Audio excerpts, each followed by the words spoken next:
Hello and welcome to the GLOBALCIT webinar on access to citizenship in the Global South.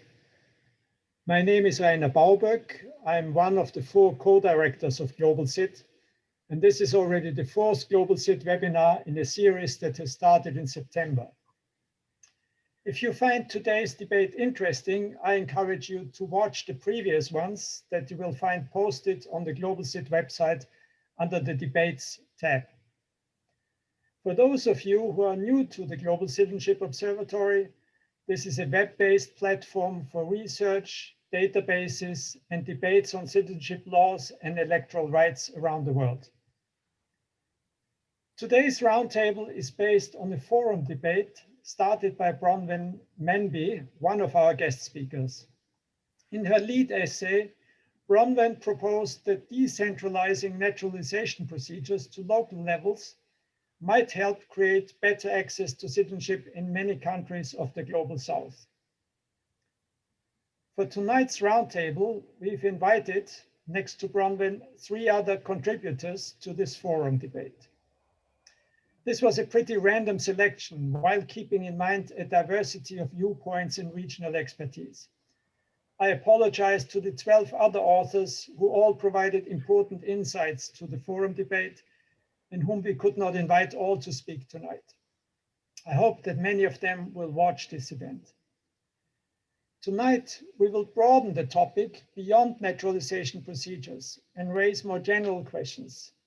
How important is access to citizenship status in the Global South, and how could it be made more inclusive? For this webinar, we've decided to do not the usual seminar or workshop format, but instead a roundtable with several rounds of questions and short answers by all speakers before we get to the Q&A. As the audience is too large for live participation, I ask you to write up your questions as briefly as possible in the Zoom Q&A function, and to say to whom they are addressed. Please do not ask questions to all speakers, as answering these would take too much of our time. I will select a few questions and read them out, and the speakers will try to answer as shortly as possible. Before we start, let me finally thank Valentina Bettin in Florence, who is hosting this webinar and managing the technical side of it. So let me briefly present the 4 speakers. I've already introduced Bronwen Manby, our Africa expert, who is affiliated with the LSE in London. Next, we have Amal de Chiquera, who is a co-founder and co-director of the Institute on Statelessness and Inclusion, also based in London. Our 3rd speaker is Sujata Ramachandran. She is affiliated with Wilfrid Laurier University in Waterloo, Ontario, and she has done extensive research on xenophobia in India and South Africa. Finally, there is Imke Habers, Associate Professor at the University of Amsterdam. Imke has special expertise on Mexico and has recently started a project on legal identity and the politics of civil registration. Here is my first question to the 4 speakers, each of whom will just have 4 minutes to answer. Naturalization rates vary strongly between immigrant receiving countries in the Global North. But in the Global South, they seem to be uniformly low, independently of the size of immigrant populations, and even in so-called immigrant nations in South America. Do you share this diagnosis? And if so, how much of a problem is it that immigrants in the Global South rarely get access to citizenship via naturalization? So let me ask Bronwen to first try to answer this question. Bronwen. I do share the diagnosis. I think from the African perspective, the only exception to that statement, that naturalization rates are low, used to be South Africa. And South Africa has changed its mind. South Africa used to naturalize several thousand people a year and is now down to a couple of hundred, which was a deliberate policy decision. In general, I think the reasons why naturalization rates are low are large, in part due to models of laws that are borrowed from Europe in post-colonial states, and they create criteria for naturalization that are completely impossible to fulfill, notably production of all sorts of existing documents, which are simply not feasible for people who don't have any documents. I also think there's been, in a context where indeed people have not had that many documents, birth registration rates are low, national identity card rates either don't exist or the rates of enrollment are low, that there's been a constructive ambiguity around not being exactly sure who is a citizen and who is not, which has enabled the regulation of migrant population integration at a local level.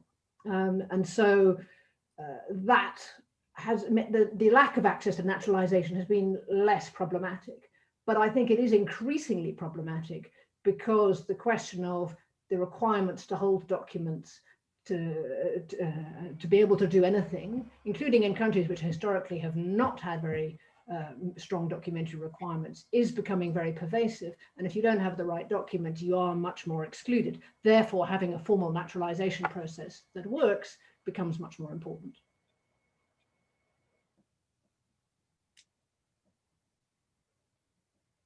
You're muted.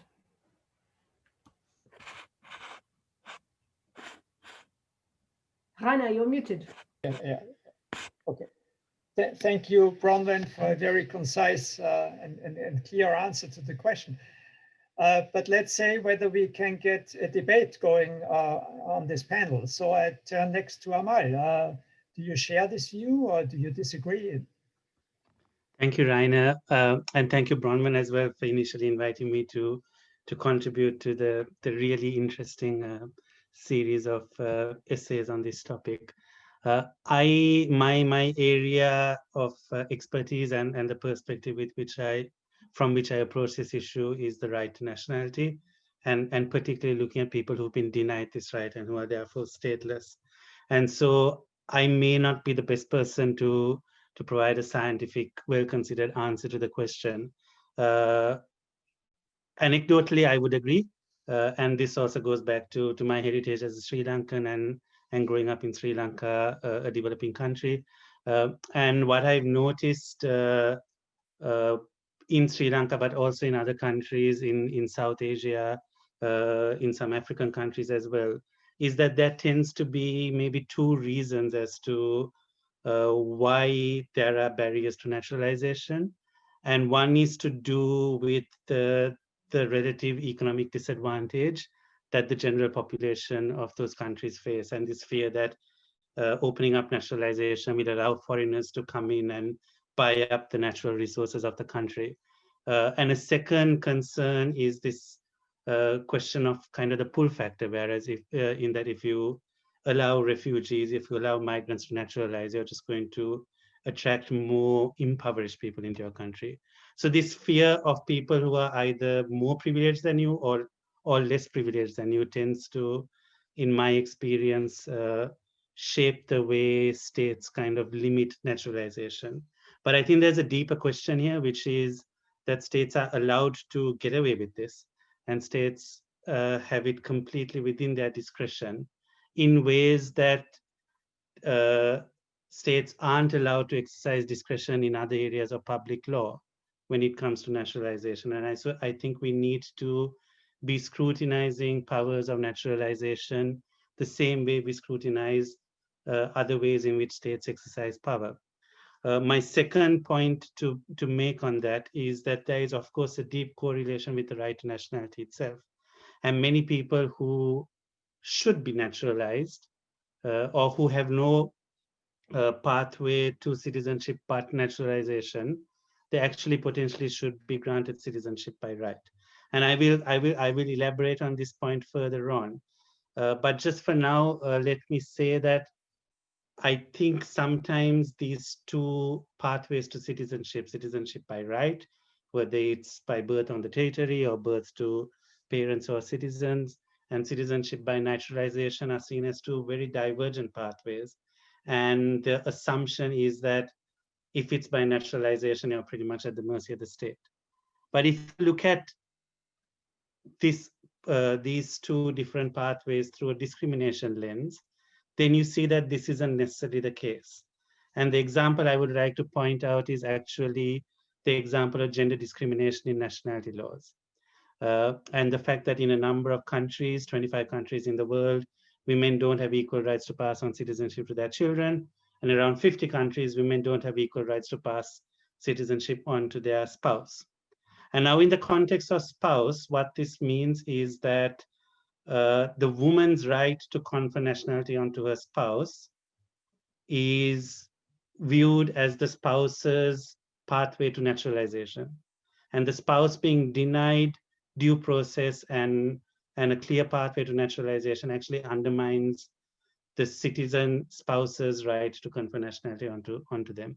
And we've seen this in countries like Malaysia, where in the context of COVID, this is actually leading to situations of family separation. So it's actually quite an entangled and rich issue, which is not as straightforward as it seems when you first look at it. Let me take pause there, but I think there's certainly a lot to be unpacked here.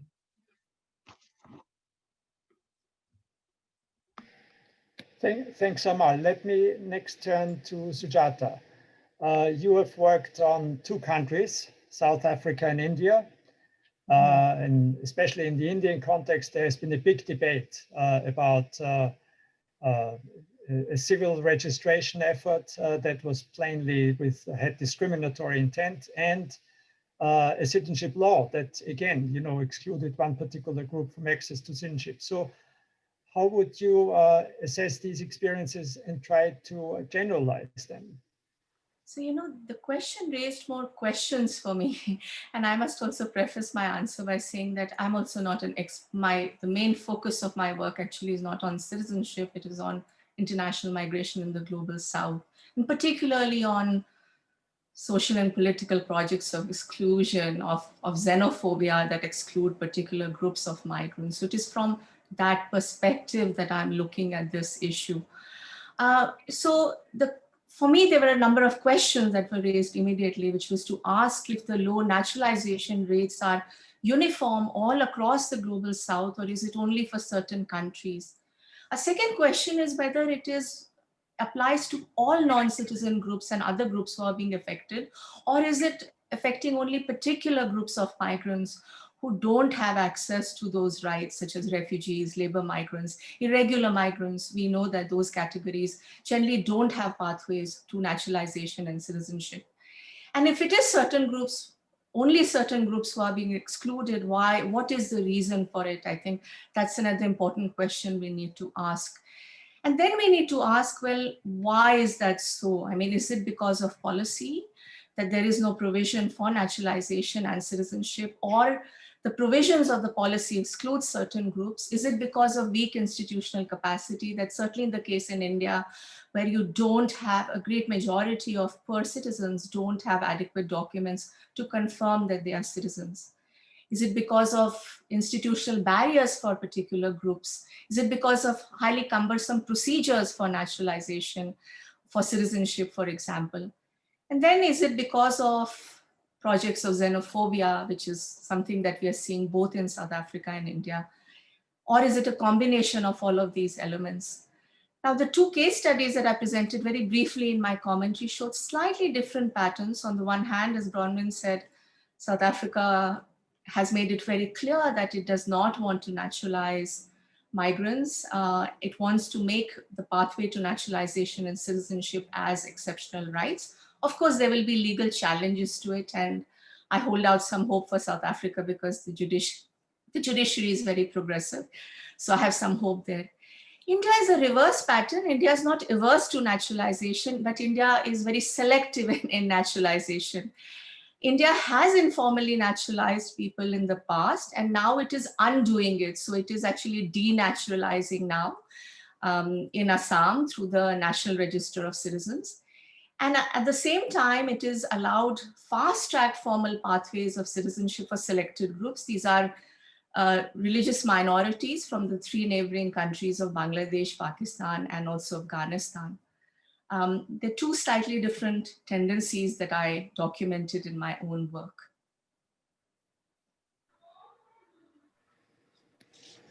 Thanks, Sujata. So finally, Imke, You have made a very interesting contribution where you sketched in the Mexican case that there were two possible pathways to citizenship, and maybe the formal pathway of naturalization might not be accessible to most migrants, especially those who come as irregular migrants from Central America. Again, could you say something from that background, that speaks more generally to the issue of access to citizenship through naturalization or alternative pathways in the Global South? Yeah, so thanks also for having me, for including me. What I'm going to say is probably going to echo many of the themes that the previous panelists have already brought up, but with a bit of a Latin American flavor. So Latin America is the region where generally access to citizenship is determined by place of birth. So the problem of naturalization or accessing citizenship is probably most pressing for first-generation migrants, because their children, to the extent that they're born in the territory and that they're able to document their place of birth, should actually be citizens. But it's certainly true that also for Latin America, rates of naturalization are incredibly low. So if we look at data from Mexico, which I explored a little bit in my contribution, we see that there are between 3,000 and 4,000 naturalizations per year. And this is in comparison to the number of migrants or the foreign-born population that is present in the Mexican territory, which is estimated to be at least 1.5 million people. And this appears to be a somewhat conservative estimate. So what's clear here is that there's a significant mismatch between naturalization rates and the foreign-born population in the country, which then, of course, immediately raises the question, who are the select few? So who are the people that are able to take advantage of these provisions? And here it's very clear to point out immediately that it's not the most vulnerable. So it's not the people that would probably benefit most from the protection that comes with having citizenship status. And this, as Bronwen also already pointed out, has everything to do with the requirements for naturalization. So in order to be able to even try to naturalize, you need a long list of documents that includes documenting your legal identity, document the identity of your parents, but also things like good behavior, the absence of a criminal record, you need to pay fees, you need to take a citizenship test. So there are all kinds of things that vulnerable migrants just really could not reasonably produce. Who is able to access the system? Well, first of all, it's those with wealthy backgrounds and those who are educated who might be able to navigate this bureaucracy, but then also migrants who come from countries that themselves have very strong civil registration systems. So to the extent that you come from a country that does not have a strong civil registration system, it's unlikely that you will be able to meet the hurdles that you have to jump over for naturalization. Who is often excluded from civil registration systems? It's often women, especially older women, speakers of indigenous or minority languages, rural population, and just in general, those people that are already marginalized in society. And to quickly reflect on the question that was also posed at the outset, so how much of a problem is it that naturalization systems are inaccessible? Here I would say that very much depends on how relevant legal identity documents are in daily life. So if in the context of the country, many people lack legal identity documents or acquire them later in life as adults, according to witness testimony or more oral traditions, then maybe the line between citizens and not citizens is actually pretty fluid, and it's not that much of a problem if you cannot access naturalization. But to the extent that it becomes more important to have legal identity documents and to also be able to prove citizenship status, if that is sort of the entry card for accessing all kinds of welfare provisions and for other interactions with the state, then it becomes a problem if a person is not a citizen. And in those situations, naturalization becomes an issue that needs to be addressed. Thank you. Pick up on something that Imke said. Yes, sure. Yeah, because I think that I mean the point about who qualifies and who has the documents to be able to naturalize, and she was picking up on something I'd said about it's the people who already have documents who can naturalize. But I also think in many of the African countries, naturalization conditions have been deliberately made more difficult in a kind of performative way. Almost nobody was being naturalized. Almost nobody is being naturalized now. And yet there's a kind of demonstrative effect which relates to the rather different political economy in African societies, whereas in the European context, when we're discussing naturalization, we're often thinking about poorer people seeking to become naturalized and integrate into societies. The visualization, the imaginary person who is seeking to naturalize in Africa is a person not of African origin who has come to steal our stuff, and with very reasonable fears given the history of Africa and the political economy related to race and class and also gender to some extent. So I think that that kind of what is the political economy of the society also influences the naturalization. Meanwhile, of course, most migrants are not in that category at all. Most migrants are poor and are irregular status and do not have documents. And that has been possible to be managed and regulated at a local level historically through, you know, sort of hybrid formal informal mechanisms where people have been given late registration at birth if that is necessary, or simply allocated land to farm, or given rights at a local level in a way that is not dependent on these formal naturalization systems. But these informal mechanisms are becoming more and more integrated into the state, and therefore it's becoming harder and harder to have a kind of not quite determined status. And therefore, the lack of access to naturalization does become much more important. So we are already getting into a debate on the panel, but if that's okay with you, Amalo, so I'd rather like to continue that conversation with the second question that I want to ask to all speakers. And actually, I would also invite Imke to respond to that question first, so she can also pick up what Bronwen just said in her reply, and then we go again around the table. So the second question is then more strongly focused on what ought to be done. So the first one was a little bit on the diagnosis, and the second one is on the prescription. What can you do about the problem if there is a problem? So what should be done to improve access to citizenship status and rights in the Global South, and which policy reforms should take priority? Most observers agree that improving civil registration at birth and after birth is crucial. But after this, should the emphasis be on introducing or strengthening jus soli, which, as we've just heard, exists, for example, in most South America, but is much more rare in Africa and Asia? Should it be on securing a permanent resident status for non-citizens, for the immigrants? Or should it be on facilitating access to full citizenship by naturalization? Of course, these are not mutually exclusive proposals. They are complementary, but maybe sometimes there is a trade-off, or you have to focus on what you think is the priority.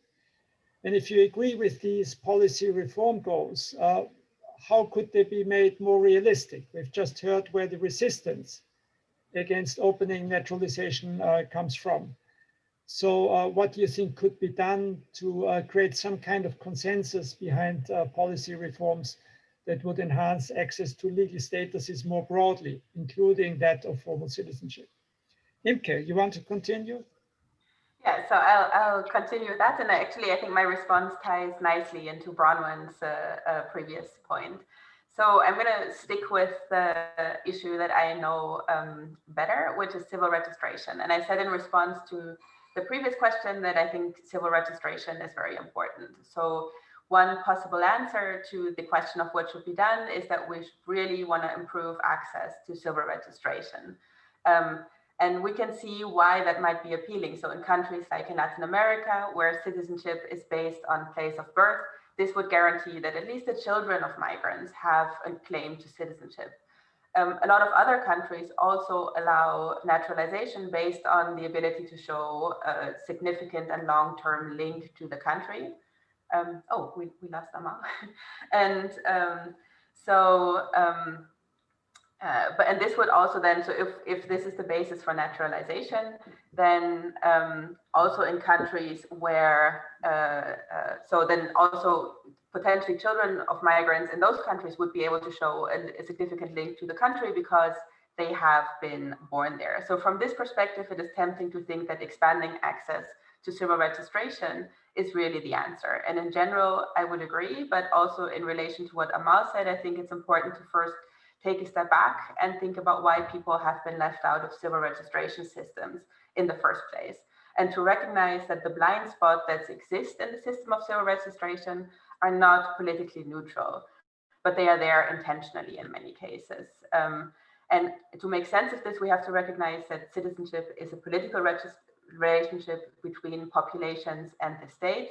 So states seek or may seek to limit their obligation to certain groups in society, because not recognizing them as citizens might give the state license to exclude them or to discriminate against them in ways that would otherwise not be acceptable, that the state simply could not get away with for groups of citizens. So here we also need to realize, and Amal also already alluded to this, that there's this very important power asymmetry between citizens or potential citizens, individuals, and the state. Because the state, on the one hand, issues identity documents and then also uses these documents to say, well, I recognize them as sufficient to prove your claim to citizenship, or I think these documents are of insufficient quality. They're incorrect, or they're outdated, or there's some formal error in them. So therefore, based on these documents that you are able to produce, unfortunately, I cannot recognize your claim to citizenship. And we know from empirical research that for marginalized groups in society, so again, for indigenous groups, for migrants, for rural population, in many cases, the documents that they do have are more likely to be incorrect because names are misspelled or dates of birth are guessed or all kinds of reasons. It's more likely that there is some kind of formal error in those documents. And this can then be used by the state to say, well, your documents are of insufficient quality, so therefore we don't recognize them. So we are not recognizing your claim to citizenship. So I would say that in expanding access to civil registration, there are two things we have to keep in mind. First, we need to consider why records are incomplete in the first place and to which extent this is the result of either outright discrimination or maybe more subtle discrimination, where the state creates policies and procedures that are potentially neutral or that maybe appear to be neutral, but that certain groups in society are just not going to be able to deal with or not going to be able to meet.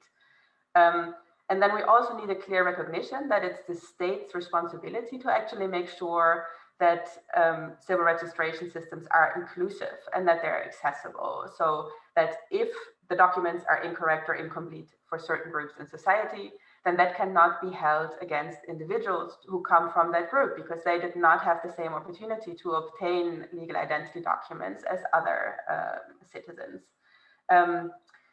What can be done to help? I think also here it's very important that we need to be ready to call out discrimination, because in this area, there's potentially a huge risk for the state to hide behind neutral bureaucratic procedures that were potentially put in place with the goal to be inaccessible. And then what might appear to be a legitimate doubt about whether or not somebody deserves certain rights is actually something that can be abused at the hands of the state.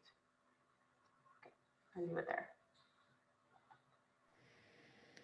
Thanks, Imke. So let me turn it to Amal again. Same question. You have different legal statuses that people might need to be really secure, also to have their voices heard in the country. And you may need to decide on what your priority is and why it is that.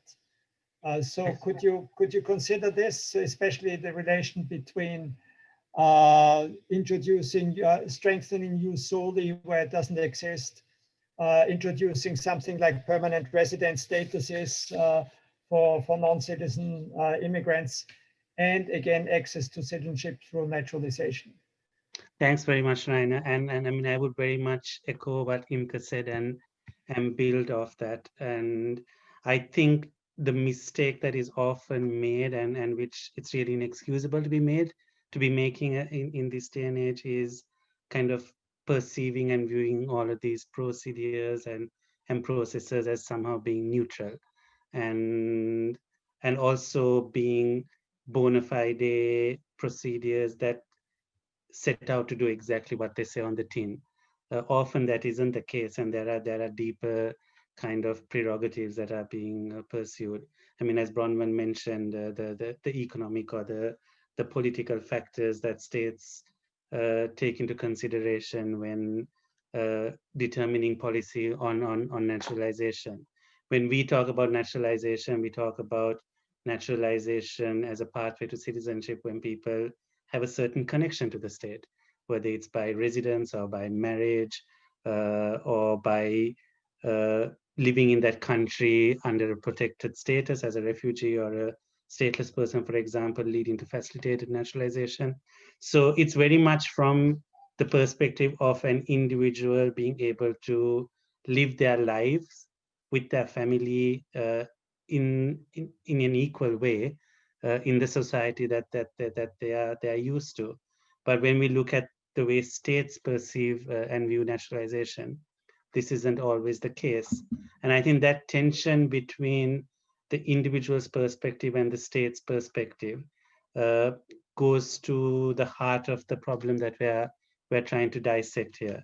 And which is why I think it's really important to bring the rights narrative and the rights discourse into this, the anti-discrimination discourse into this, in order to shape and scrutinize and temper the manner in which states exercise their power to determine who can be naturalized or who cannot be naturalized. In terms of the three types of scenarios that you presented in your question, whether it's use soli or some kind of permanent resident status or naturalization itself, I think we need to take a step back and ask the question, who is this procedure being applied to? And is it an appropriate procedure to be applied to that person or that community? And here you would often find that naturalization procedures are imposed on individuals or groups who actually have a right to a nationality. And they are often imposed on groups for whom naturalization should be the last resort or should not even be on the table, because the reason they are in this situation in need of naturalization is because they've been deprived of their right to a nationality. If you take the Rohingya community in Myanmar, for an example, and this is it's obviously an extreme example, given the genocide that they're enduring. But if you take the Rohingya community, they are probably one of the most documented populations in the world. They've received numerous different types of documents over the decades. And often what happens is the documents they have are confiscated by the state and replaced with new documents, which raise a degree of doubt as to their belonging and just remove them one step in terms of their claim to citizenship. But all along, the community is controlled because they have to subject themselves to this system in Myanmar of the family list, whereby every family has to be registered. And therefore, the state knows exactly who is on its territory, exactly what they do, exactly what their movements are. But the claim is that these people are not from Myanmar. And so it's not even about getting documentation to a certain degree. It's about the intention behind the documentation, what it's used for. Is it used to exclude or is it used to include? And I think these are some of the deeper questions that we need to unpack. But yes, in principle, use soli should be implemented as a safeguard if children are born on the territory and would otherwise be stateless. That's a very simple step that can be taken, which would in one generation eradicate most instances of statelessness in the world. Whether that will happen or not is another question. Thanks, Amal. So let me turn it to Bronwen, but also with the question that follows up somehow from what we've just heard. So what Amal emphasizes is, call out also Imke, call out discrimination where you see it, and insist on turning access to legal status and citizenship into a right rather than a privilege. And that sounds to me a little bit like betting on external pressure, right? on these countries from the global international human rights oriented organizations and communities. So how does that look from inside the country? You know, if you are a progressive politician in a country that wants to change things and bring out these reforms, and if you are seen to be somehow allied with these external forces that constantly criticize and shame the country, which in some cases is the proper thing to do, like in Myanmar, you know, but in other cases that might also be politically counterproductive. So how are there also, what would you do in terms of internally creating some kind of consensus or mobilization in favor of progressive reforms when it comes to access to legal status and citizenship? So first to say that I agree completely with Amal that there are situations where naturalization is simply not the appropriate solution to what is described as a problem, and that the right to a nationality should be regarded as a right. The African Court on Human and People's Rights has said that Article 15 of the Universal Declaration is customary international law and therefore binding on all African states. In addition, the African Charter on the Rights and Welfare of the Child includes the protection that exists in the 1961 Convention that a child born in the territory who is not granted the nationality of any other state at birth should acquire the nationality of the state of birth. So the African institutions, in that sense, have said nationality is a right. And as I observe the debates at the African level, there are a few standout countries that resist very strongly. But generally speaking, there is a very strong recognition that, based on a kind of Pan-African identity, that the continent has a series of problems related to nationality which are not of its making and that need solving. And that it is, in fact, and there are repeated decisions from the continental human rights institutions, but also from politicians saying that it is simply preposterous to say that somebody whose grandparents came from a different British territory or different French territory before independence is not a citizen. That is simply, you can't say that. So therefore, and the countries where naturalization is most important are the countries, or the absence of naturalization is most important, are the countries where there isn't any jus soli right. And I would go further, in fact, that what Amal says, and I don't think he's going to disagree with me, which is that you actually need rights to nationality without having to prove that you are stateless, because proving the negative is in most cases impossible. So you have to say at a certain point, and maybe I can come back to this later, what degree of jus soli, but at a certain point, birth in the territory gives you rights. So I think that that actually is the problem of access to citizenship in general will not be resolved only through naturalization. It does need those reforms. And about half of African countries do already provide at least the minimum rights based on birth in the territory. Secondly, as I proposed in my initial piece for this forum, I do think that a greater local, formalized local input into management of citizenship could be an important contributor towards creating more inclusive laws. I very quickly move on to say that you then need to look at how that is regulated. And you need to look at the hybrid formal informal relationships, the formal civil registration or identification processes, and the informal processes, the vetting committees, the elders, the whatever who testify to a person's status. There's no, in a context where many people do not currently have the official documents, you have to engage with the informal processes, but those processes can't be left in a black box. They need to be regulated. And indeed, in some places, they are more effectively regulated. So I think the combination of greater local input, but with a regulation of that process, which is agreed, could help. And then finally, your question about, do we have some sort of permanent residence status? I find myself torn on this, because on the one hand, I think that giving people a permanent residence status, or maybe the status of stateless person, which gives them legal residence rights, but not citizenship, could in due course enable, for example, the children of those people born in the country to be recognized as citizens from birth. So that could enable that transition to happen. At the same time, we do see in a number of countries where that type of status has been created on an interim basis. A couple of generations later, it is still an interim basis. And so one needs to be careful about that as well.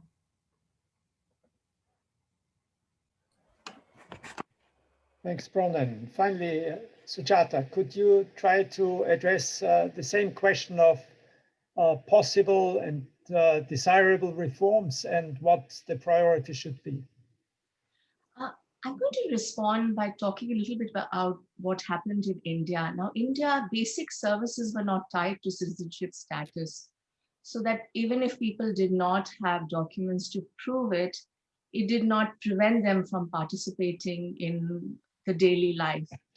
That has changed over time in recent years because we have a new system called Aadhaar, in which everyone has been given an identity card, which is tied to their biometric details. And people who don't have Aadhaar now will have great difficulty in accessing resources.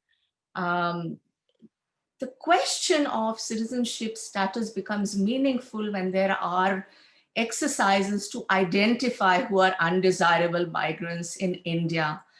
And that exercise happened at selected places, at selected points of times, and only at selected spaces. So my previous work focuses on Delhi, where they basically targeted very poor neighborhoods where people did not have a lot of documents to prove their citizenship status. So that created a huge problem for them.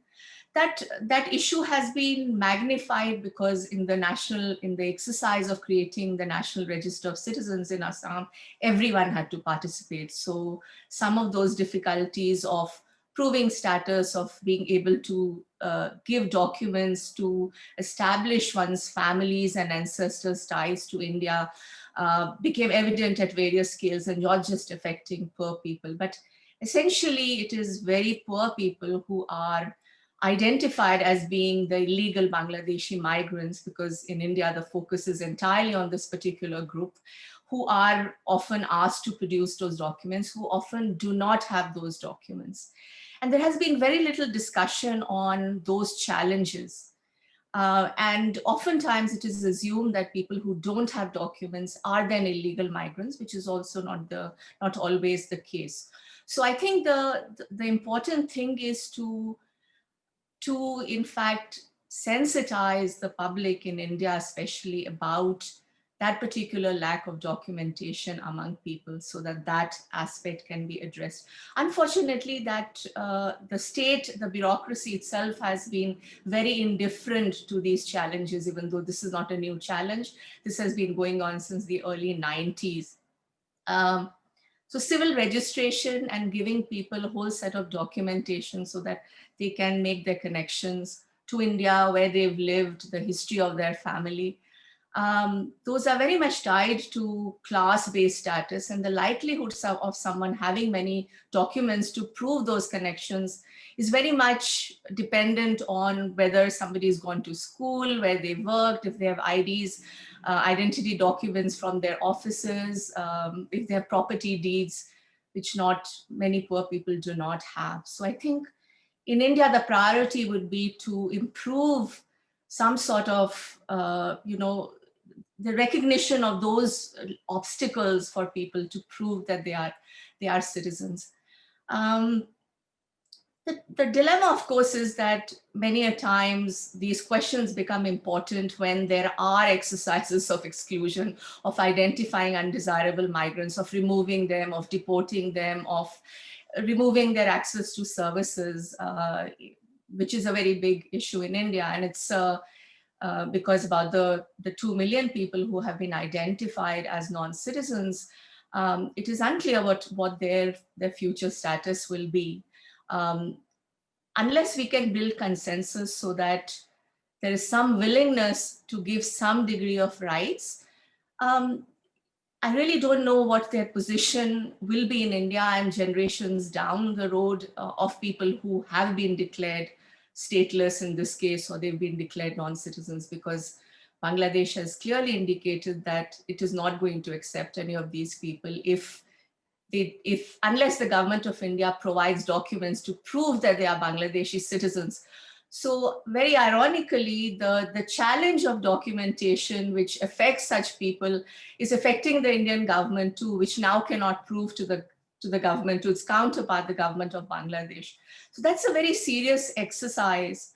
Until we have a certain degree of willingness to accept migrants, to include them. I think, I don't know what policy prescription one can give unless we really highlight the need to include rather than exclude people, especially if you cannot deport them, you cannot send them back to their countries of origin. That's a very, very critical issue in India. I don't know if I've answered your question.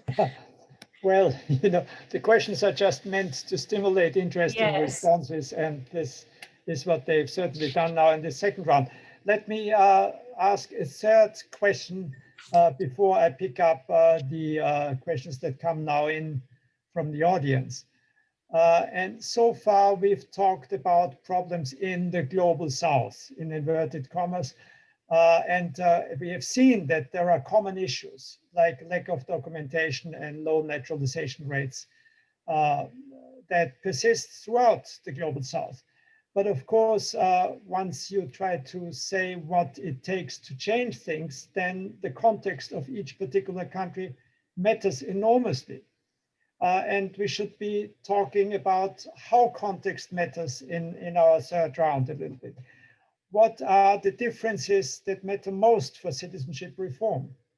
Is it colonial legacies of countries that make them so different and that influence how they approach issues of citizenship?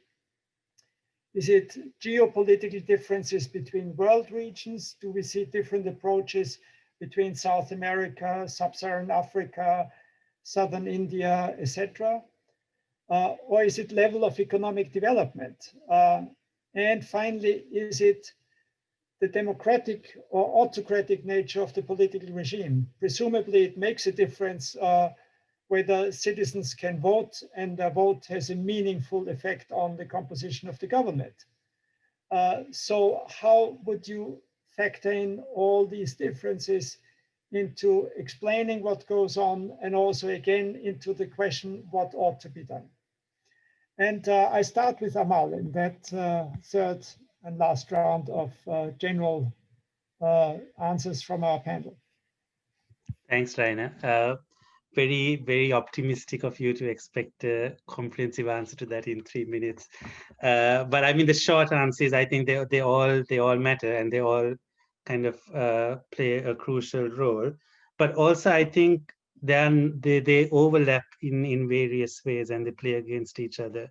And you would find kind of countries where it's a combination of factors which lead to kind of this type of narrow policy or exclusionary policy that's developed. I mean, let me give you the example of Nepal.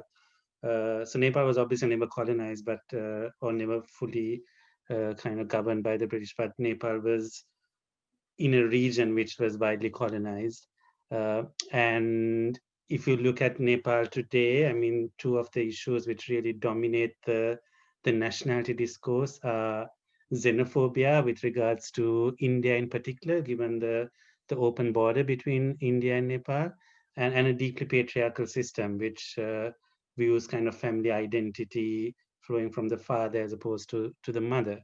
But a combination of these two factors has A, resulted in a gender discriminatory nationality law, and B, a very confused policy, which on the one hand kind of has this open border, but on the other hand, really disadvantages and looks suspiciously at people from the Tarai Belt region of Nepal, which is the region bordering India, and treats those people as potentially illegal immigrants from India. But then you also have the way these issues kind of conflate with each other. If you look at who is really impacted by the gender discriminatory nationality law, it's not going to be your urban upper middle class Brahmin woman. It's going to be a Dalit woman from one of the rural areas who's very far from centers of power.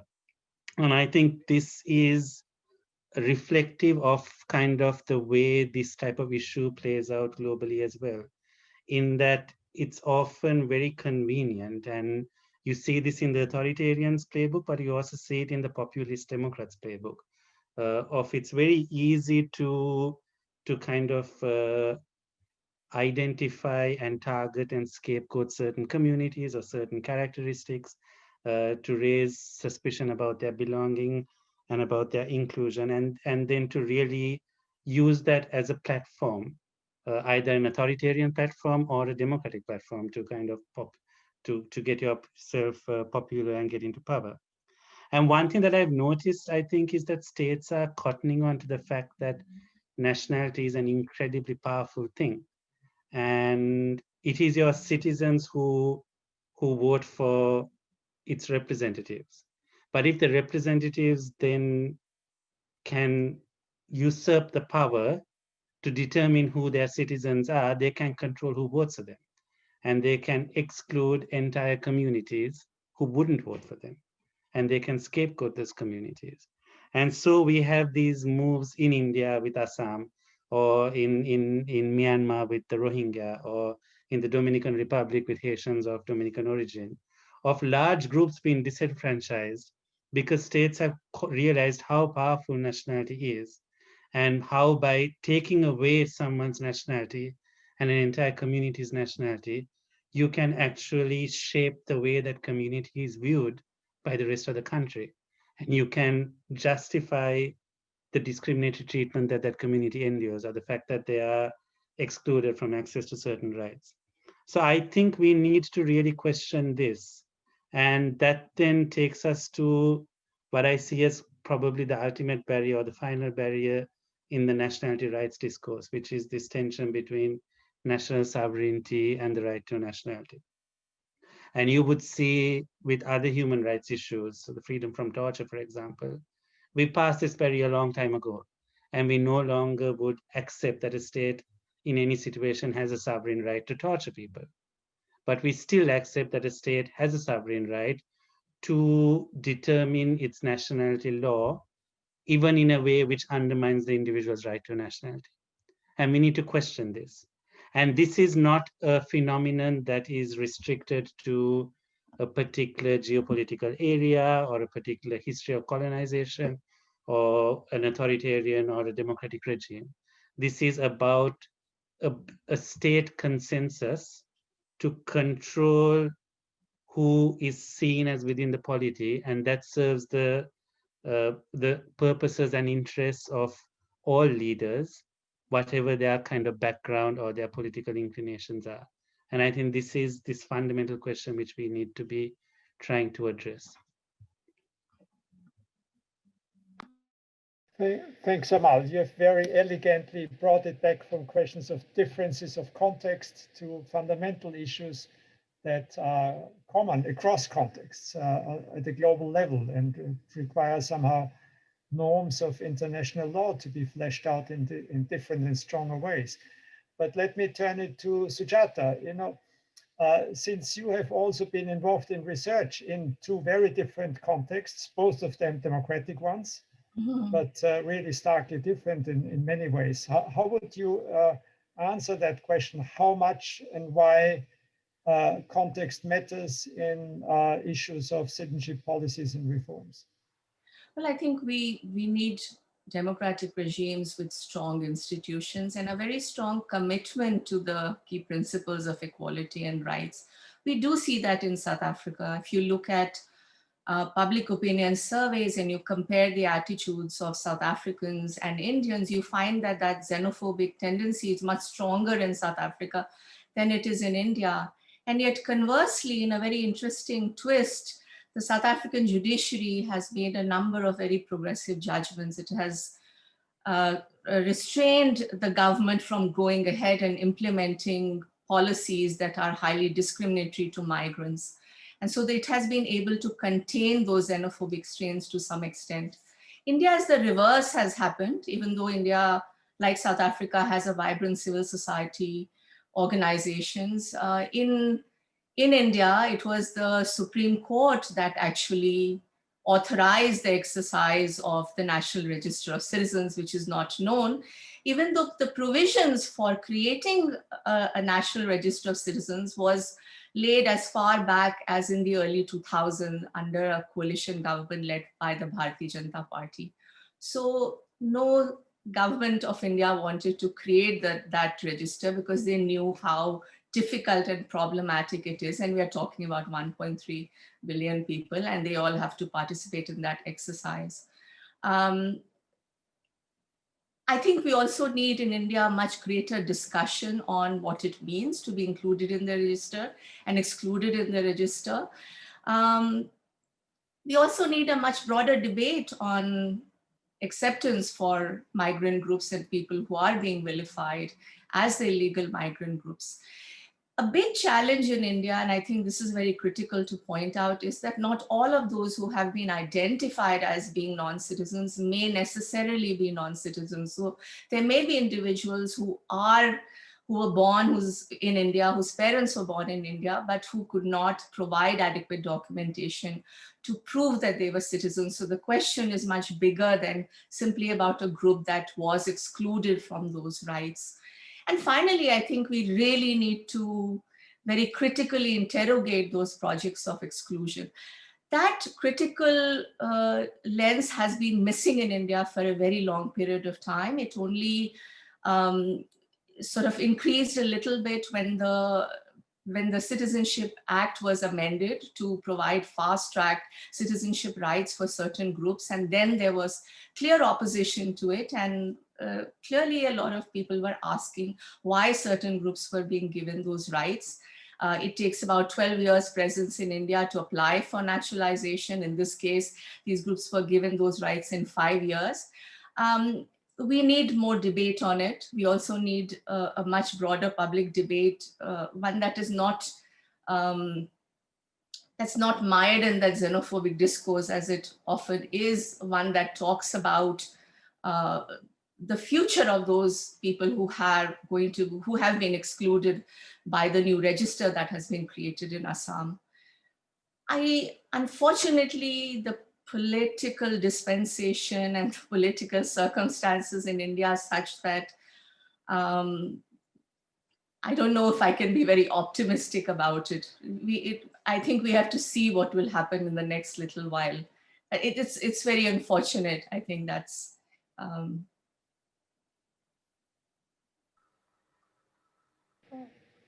Thank you, Sujata. So, Imke, could you also address that question of the specificity of contexts and how it impacts on opportunities and prospects of reform? Sure. So I think it's important to realize, all of these factors matter. And probably if we look at the long run, then colonial legacies, historical development, those things very much inform what citizenship regimes look like today.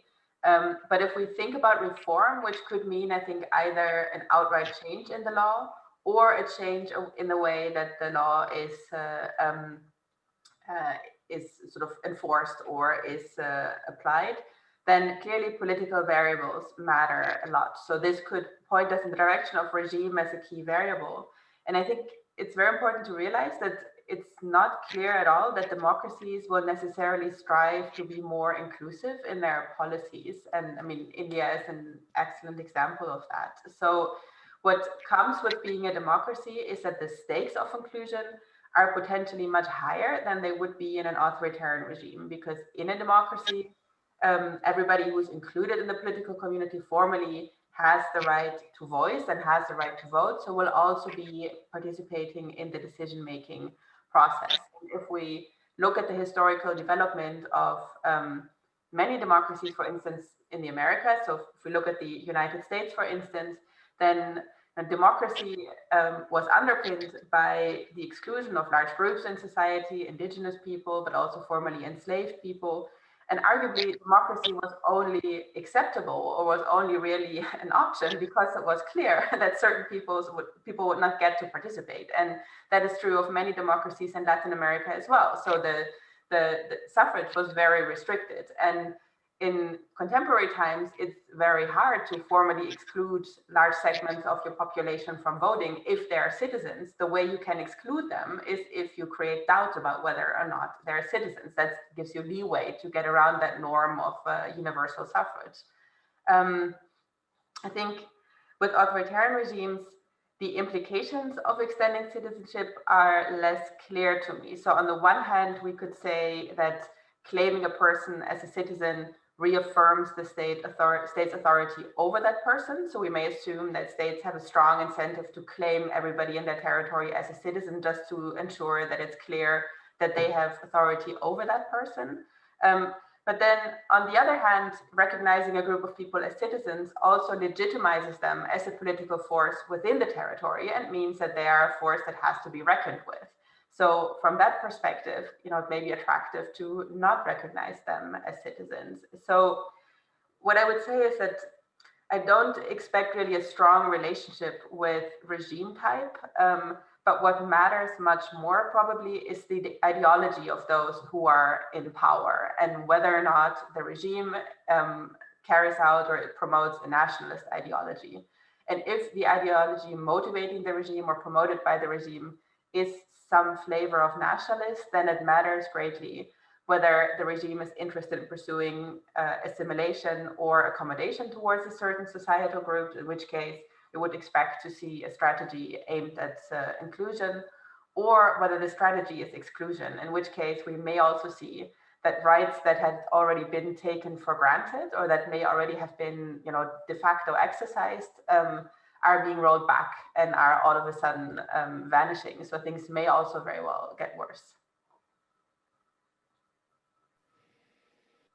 Thanks, Imke. So last word on the panel goes to Bronwen. But let me just quickly follow up on Imke's observation. This, the paradox that democracy is not necessarily most inclusive in terms of citizenship comes up also in countries of the global north. My own country, Austria, has 15% of the population who are non-citizens, and there are reasons why politicians are keen on keeping naturalization restrictions very tight, because they are not really interested in turning these populations into voters who get their interests represented and might change the balance between the parties. So there is a paradox in democracy that it relies on inclusiveness, but the incentives are not always there for the political actors to make it also inclusive. Bronwen, how do you see this from a perspective of your expertise on Africa, which is already 54 I would agree countries, with what you say, right? the kind of, are democratic regimes more inclusive than autocracies or vice versa? And I think I could probably produce you examples both ways round. However, I do think that if one looks at some of the countries that, you can see the influence of a democratic debate as largely being positive, I would say. I'm going to take the optimistic view here, much as, of course, African politicians, like politicians all over the world, including here in London, mobilize xenophobia and for political reasons. Of course, that is the case. But if you look at a country like Kenya, which had a sort of 2-decade struggle for a new constitution, finally adopted in 2010, it still doesn't create very good rights for nationality, but at least it provides protection for foundlings, and it provides much greater access to courts. It creates much better due process protections, ability to challenge the executive. And in the 10 years since that new constitution, we've seen a couple of initiatives to naturalize long-term migrant groups who are in fact no longer migrants. They are established in Kenya. Even before that, in fact, a process of democracy had made it easier for members of the Nubian community, who are perhaps Kenya's best known community at risk of statelessness. Their levels of statelessness, of lack of recognition in Kenya, had reduced over the course of electoral competition, with politicians realizing, if I actually ensure that some of these people get the ability to vote, they will vote for me, and seeing that in a positive way. And also we've seen some naturalization endeavors for a couple of groups of Mozambique and Zimbabwean origin. And I think that would not have happened without the ability to have democratic pressure with their local MPs supporting their cause and so forth. More generally, though, I think that question takes us to a different comparison, and the African continent gives one a kind of natural experiment about different colonial regimes and the influence that they have on citizenship. And I think there are a couple of comparisons between, I'll start with just former British territories and former French territories for now. all of the British territories had a simple jus soli system after independence. Person born in the territory after independence was Kenya, for example. All of the territories have either repealed that, in Kenya's case with a retroactive effect in 1985, dating back to 1964, or they've interpreted it out of existence. The Tanzania, for example, it's still there on the books, but the immigration department says that that's not what it says, and that's not what's applied. And so jus soli was simply, in a post-colonial political economy, was simply too stressful to take on board, too politically complex and difficult in the context of the massive disruptions of pre-existing polities by 80 years of colonization. But if you look at the former French territories, of which all except for Côte d'Ivoire, mainland Africa, adopted the double jus soli rule. Second generation born in the country is automatically a citizen. One parent is born in the country, you're born in the country, you are automatically attributed nationality at birth. And no country has repealed that. And I think, and the only country that did not have that was Côte d'Ivoire on the continent, on the mainland continent. And it is Côte d'Ivoire amongst the French territories that had a civil war over access to nationality. And I think that is interesting. I mean, that immediate jus soli politically in the context of hyper-diverse societies with very disrupted political economies and who are trying to make, determine what it is to be a nation, not really able, couldn't be politically managed. Double jus soli, on the other hand, really not even controversial, that idea. And that's interesting if one thinks about design of nationality laws in a way that could resolve some of these issues. So I think that colonial heritage has been important. Another way in which the colonial heritage has been important is that the British territories inherited an extremely unfortunate tendency that continues in British law today to create excessive deference to executive discretion. And that while new constitutions have provided a right to judicial review in the common law system, the judicial review process it requires access to the High Court, and you have to have legal representation, and it's very expensive. There are a couple of countries, including Tanzania, which says the minister's decision is final, no court review. And that is true everywhere, that even if in theory there is now, with new constitutions, the possibility of court review, it's very inaccessible in practice. By contrast, the French territories, nationality belongs to the Ministry of Justice, the courts are the guardians of nationality. Naturalization is just as discretionary, but the recognition of nationality that in fact you have from birth, if it is questioned, the courts decide, not the executive. And that is very important and has made a significant difference, I think, in the administration of nationalities in those countries. Just a final point on context and differences between countries. I think, if one looks at the obligation under the 1951 Refugee Convention to facilitate naturalization of refugees, I think it is challenging to expect countries that host 1, 2, 3 million refugees to say, we're going to naturalize refugees within 5 years. At the same time, I think, and that,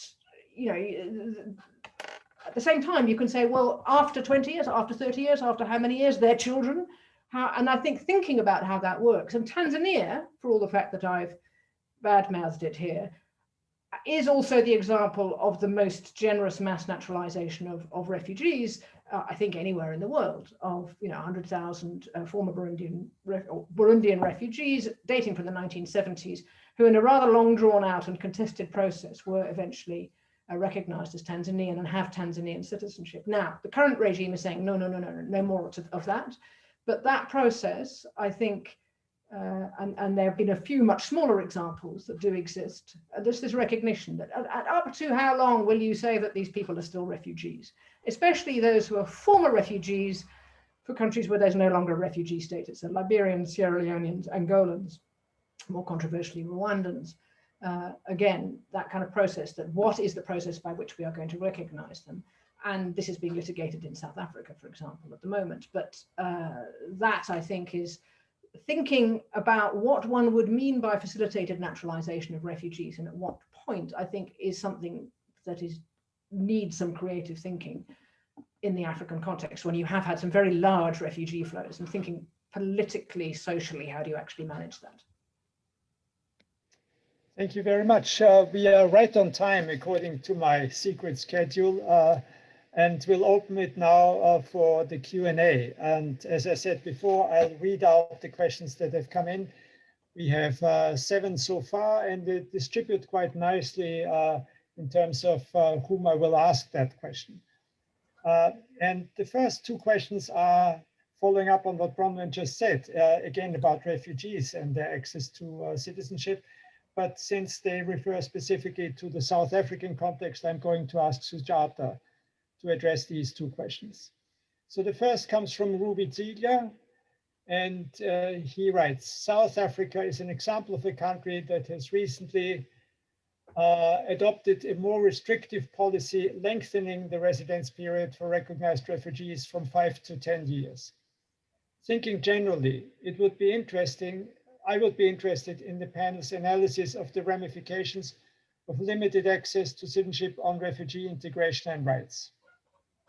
And let me follow up with Jonathan Claren's question, who replies to also in a way to Ruby and says, interesting question, arguably one possible ramification is a lessening of the pressure underpinning xenophobia towards refugees and asylum seekers.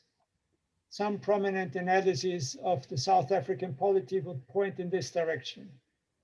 But that doesn't quite sound like a likely ramification. So here is already one way of addressing this. Sujata, could you try to talk a bit about this problem of access of refugees to citizenship through naturalization and why South Africa has tightened it? Can you, I'm sorry, Rainer, can you repeat the second question? I think the second is not really a question, it's a kind of commentary on the first question. So this is Jonathan, and he writes, one possible ramification is a lessening of the pressure underpinning xenophobia towards refugees and asylum seekers. Some prominent analysis of the South African polity would point in this direction.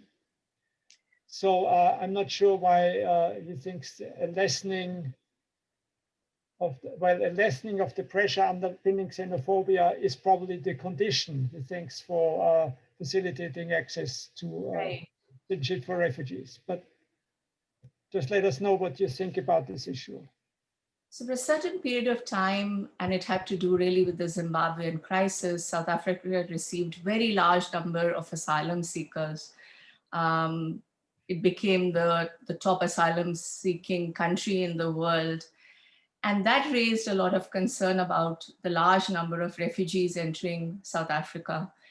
South Africa has made changes to its Refugee Act. It wants to restrict the rights, including they also want to change the, they want to eventually move to an encampment policy as well for refugees.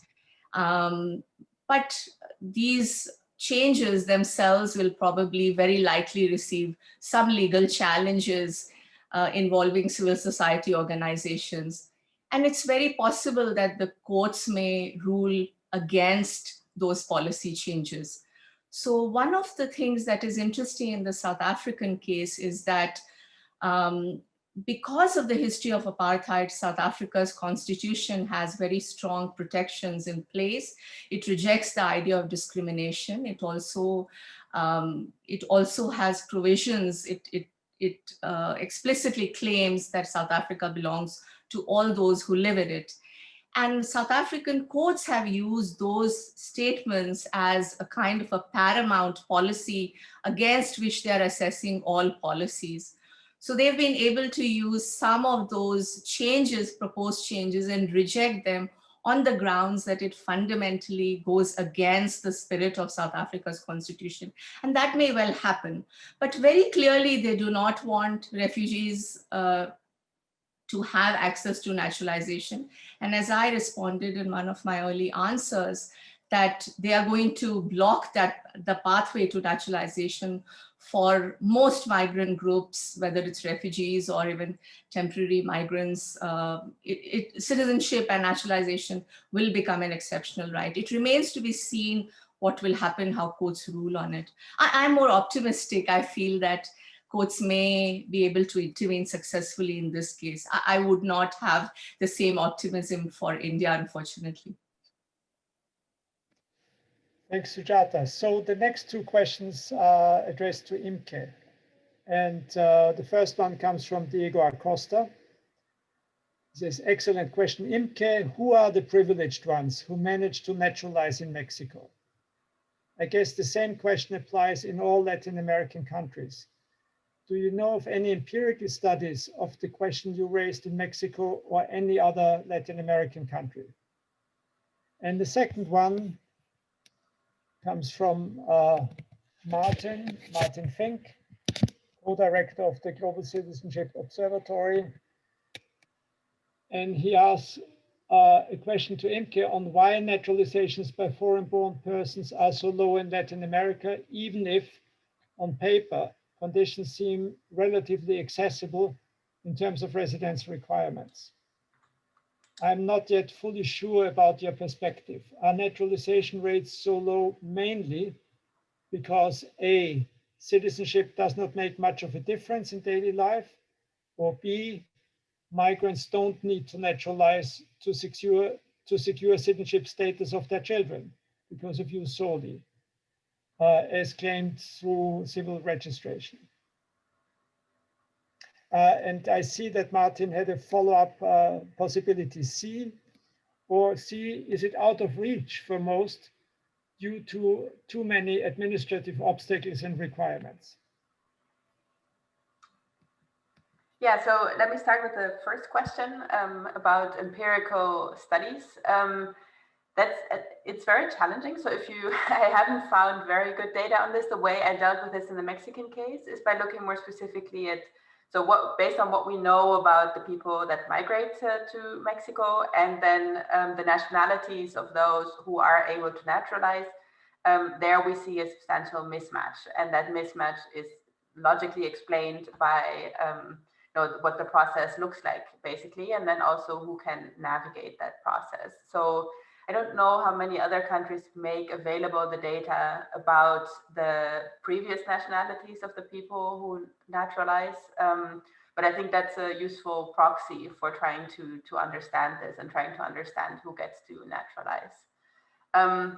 Turning to Martin's question, yeah, so why are naturalizations by foreign-born persons so low? What are the different possible scenarios? And I think it's important to acknowledge that Mexico is, maybe it's also a bit of exceptional case, because many of the migrants that are located in Mexico probably did not originally intend to stay there. So they're trying to migrate towards the United States, but that border is becoming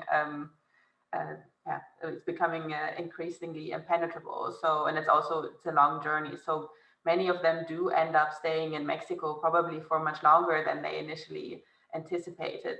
And in that context, I think all of the factors that Martin mentions, all of them matter. So as Bronwen also said, the issue of you need to show who you are. So the identity documents become more and more important in different parts of your daily lives.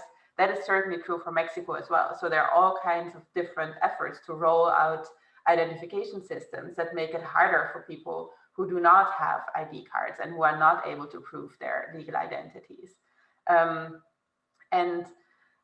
So, I mean, maybe on some level it's true that thinking that your children will be able to be citizens, so therefore you don't have the incentives to naturalize. But I'm a little bit doubtful about that as well, because there's also, again, relating this to the issue of discrimination, there is evidence that Central American migrants who are in the country without authorization are fearful of being harassed by the authorities if they try to register their children. So it's possible that they do not try to obtain birth certificates for their children because they're worried about what the interactions with the state will look like. And then, but to the extent that they can establish a claim to citizenship, it's really more likely to come from obtaining a delayed birth certificate, possibly with payment of bribe, than going through this national level procedure, which is really very cumbersome and very expensive and bureaucratic, and not something that poor migrants are likely to be able to navigate.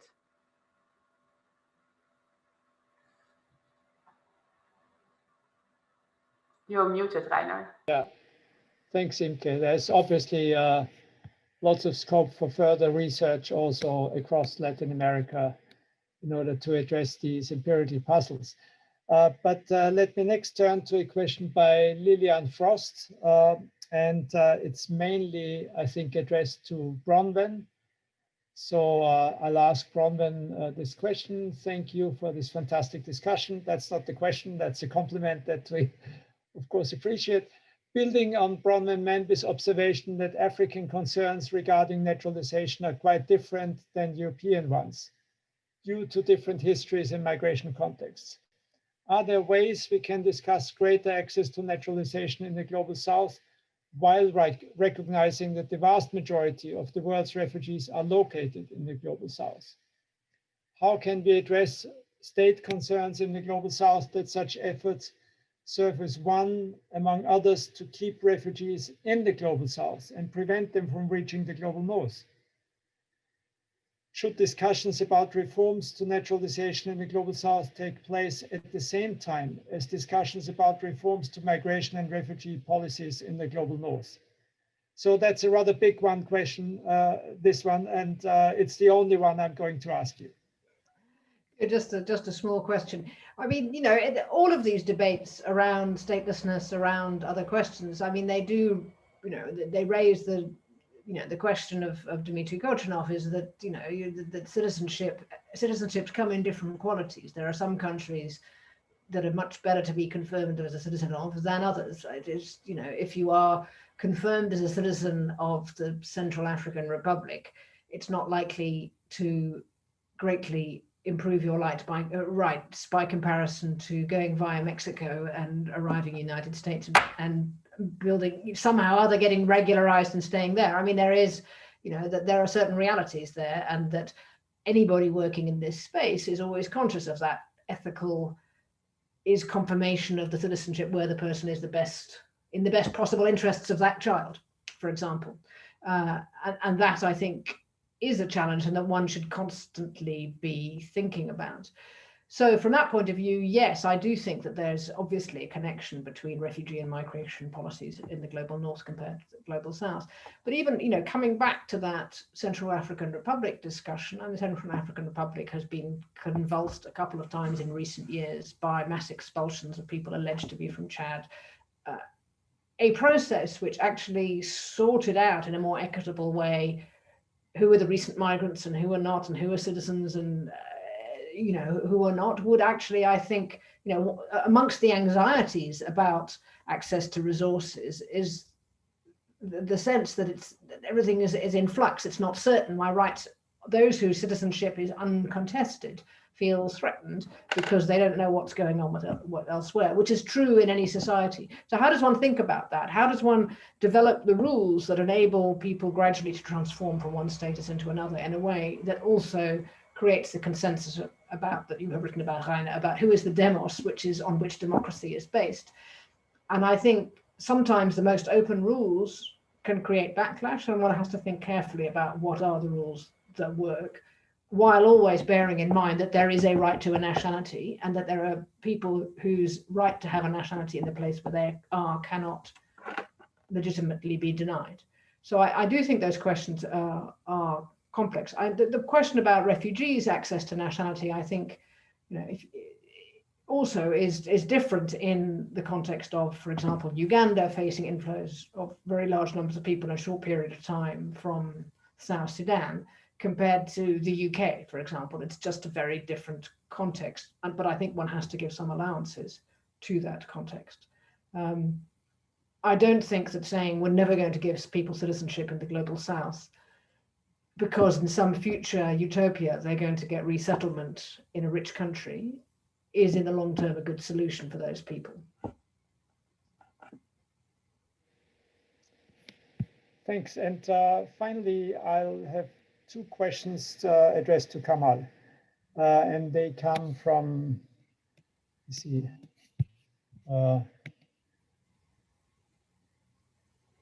from Alison. Where is it?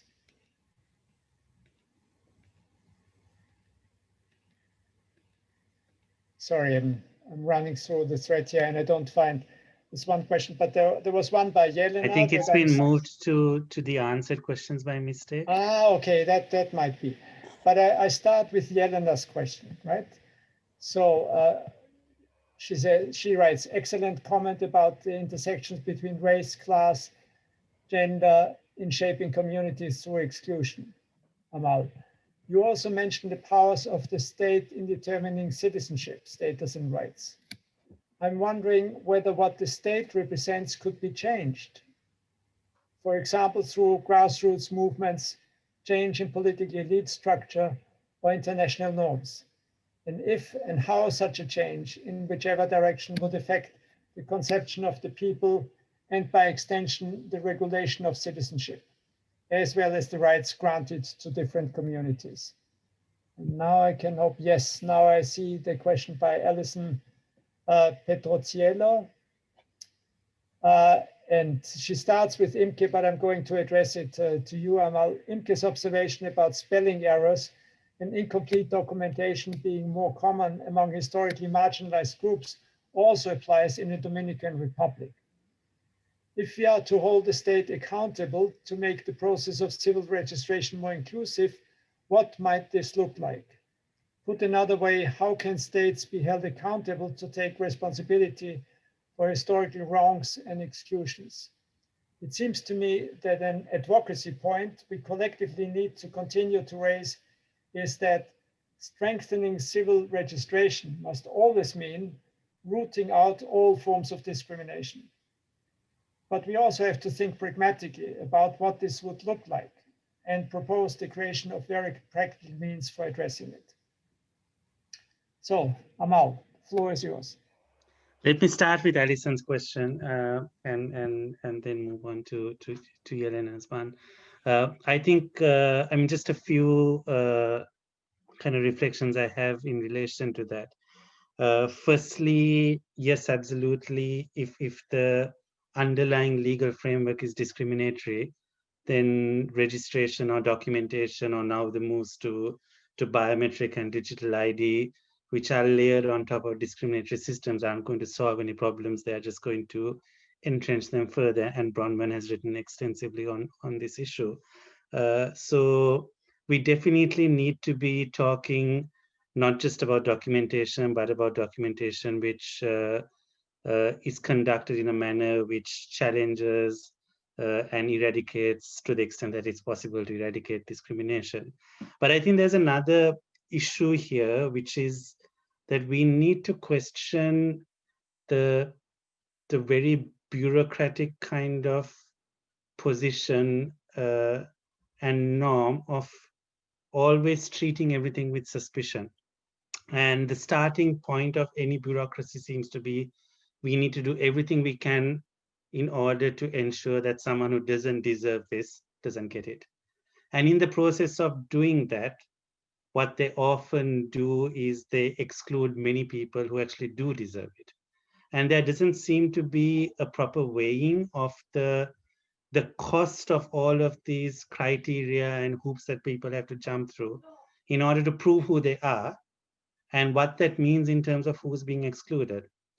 And I wonder if actually a system which is more trusting to begin with would actually end up with just a very few people maybe who don't deserve nationality getting it. But by and large, most people who do deserve nationality not being excluded from it. And the reality is that there are always going to be people who engage in fraud and who find ways around the system, whether it's a visa system or a naturalization system or whatever it is. And if you're targeting that 0.01% and basing a whole system on that, I think you're going to end up causing far more damage to many more bona fide people. In terms of the first question, I think it's absolutely important to build strong grassroots movements and to listen to grassroots movements which exist. They don't really need building, and to ensure that people who are excluded from nationality, migrants, stateless people, etc., that they are listened to, that they are consulted, and more importantly, that states and other actors with power are accountable to them. Now, it's very difficult to do this when these are the very same people who are disenfranchised and outside of the political system. But that doesn't mean it's not important to do so. And I think the idea of kind of complementing and combining this with a focus on international norms and with also focusing on the political elites and the kind of the systems and structures at play, it makes sense. And you need all three of those factors to kind of complement each other and play against each other in a particular way in order to start seeing change being achieved in a positive direction. The problem is that with all three of these, whether it's grassroots movements or political structures or international norms, there are also pressures in the opposite direction.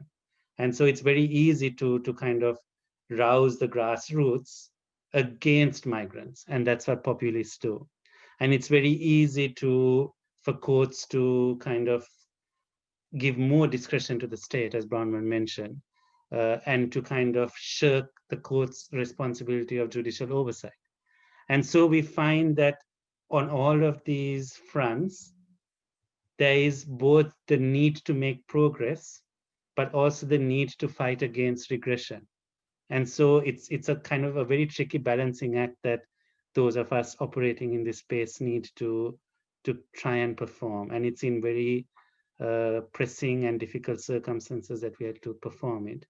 But I think the underlying principle of always consulting with and always being accountable to the community that is impacted and ceding space for those communities to represent themselves. I think that's where that has to be the starting point for anyone working on these issues. Thank you very much, Amal, also for bringing in civil society in the end as a crucial sphere and as a crucial set of actors in any attempts to make citizenship more inclusive. And that holds, this is a lesson that holds probably not just for the Global South, but also worldwide in most countries. So with this, I would like to thank all the speakers for their thoughts. I think it has been an interesting, not really debate because there was a lot of consensus, but an interesting set of reflections and observations on problems that are live and real and that ought to be addressed both by researchers, but also by activists and policymakers, because they lead to massive forms of discrimination and exclusion and marginalization of people. So one thing that I think we probably all have agreed on is how important access to legal status and citizenship is throughout the Global South. It's one of the important goals of sustainable and democratic developments in this world, and therefore deserves our attention. With this, let me say farewell to all of you, and let me also alert you that there will be future GLOBALCIT webinars. I think there is one scheduled for January on global investor citizenship. So I hope to see many of you back, and until then, watch this space and stay healthy and safe. Goodbye.